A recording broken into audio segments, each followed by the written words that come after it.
हमारा अगला वर्ड है फैलेंक्स। तो ये एक नाउन है, यानी कि एक संज्ञा, और इसके ना 3 बड़े ही इंटरेस्टिंग मीनिंग्स हैं।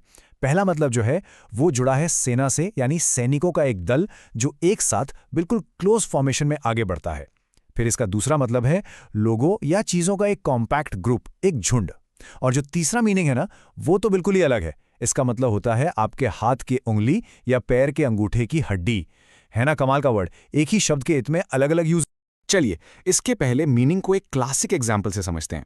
आपने स्पार्टन्स के बारे में तो सुना ही होगा, राइट? प्राचीन ग्रीस के वो जबरदस्त योद्धा। तो उनकी सेना की जो खास फॉर्मेशन होती थी ना, जिसमें वो एक साथ बिल्कुल क्लोज होकर लड़ते थे, उसी को कहते थे फैलेंक्स। इसके लिए कहा जाता है the Spartan phalanx was a formidable military formation in ancient Greece. Okay, तो ये तो हुई मिलिट्री की बात। अब देखते हैं इसका दूसरा यूज। सोचो, कोई बहुत फेमस सेलिब्रिटी कोर्ट से बाहर आ रही है और रिपोर्टर्स का एक पूरा झुंड उन्हें घेर लेता है। ये जो रिपोर्टर्स का एक कॉम्पैक्ट घना सा ग्रुप है ना, इसको डिस्क्राइब करने के लिए भी हम फैलेंक्स वर्ड यूज कर सकते हैं। जैसे इस सेंटेंस में कहा गया है, a phalanx of reporters surrounded the celebrity as she left the court house. चलिए अब चलते हैं इसके तीसरे मीनिंग पर, जो बिल्कुल ही अलग है। ये जुड़ा है मेडिकल साइंस से। जैसे मैंने शुरू में बताया था, फैलेंक्स का मतलब हमारी फिंगर्स या टोज की हड्डी भी होता है। तो मान लीजिए किसी के पैर के अंगूठे में चोट लग गई और एक्सरे हुआ, तो रिपोर्ट में क्या लिखा आ सकता है? कुछ ऐसा, the x ray showed a fracture in the distal phalanx of his big to.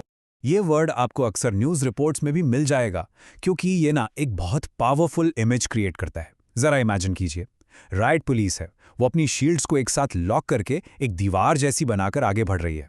इसी सीन को मीडिया में ऐसे डिस्क्राइब किया जा सकता है, the riot police advanced in a solid phalanx, their shields locked together. देखा आपने, इस वर्ड से कितनी स्ट्रांग एक सॉलिड इमेज बन जाती है दिमाग में। किसी भी वर्ड को और अच्छे से समझने का एक बेस्ट तरीका होता है उसके सिनोनिम्स और एंटोनिम्स को जानना। तो चलिए फैलेंक्स के कुछ सिनोनिम्स यानी इससे मिलते जुलते वर्ड्स देखते हैं, जैसे कि फॉर्मेशन, अरे, लीजन, ब्लॉक। इन सब का मतलब लगभग वही है, एक ग्रुप, एक झुंड। और अब इसके एंटोनिम्स यानी इसके ऑपोजिट वर्ड्स, वो हैं इंडिविजुअल यानी बिल्कुल अकेला, और स्कैटर्ड ग्रुप मतलब एक बिखरा हुआ झुंड। तो चाहे वो सैनिक हों, रिपोर्टर्स हों या आपकी उंगलियों की हड्डियां, फैलेंक्स एक साथ जुड़े हुए मजबूत ग्रुप को रिप्रेजेंट करता है। बस आज के लिए इतना ही, मिलते हैं नेक्स्ट वीडियो में। Happy learning, bye bye.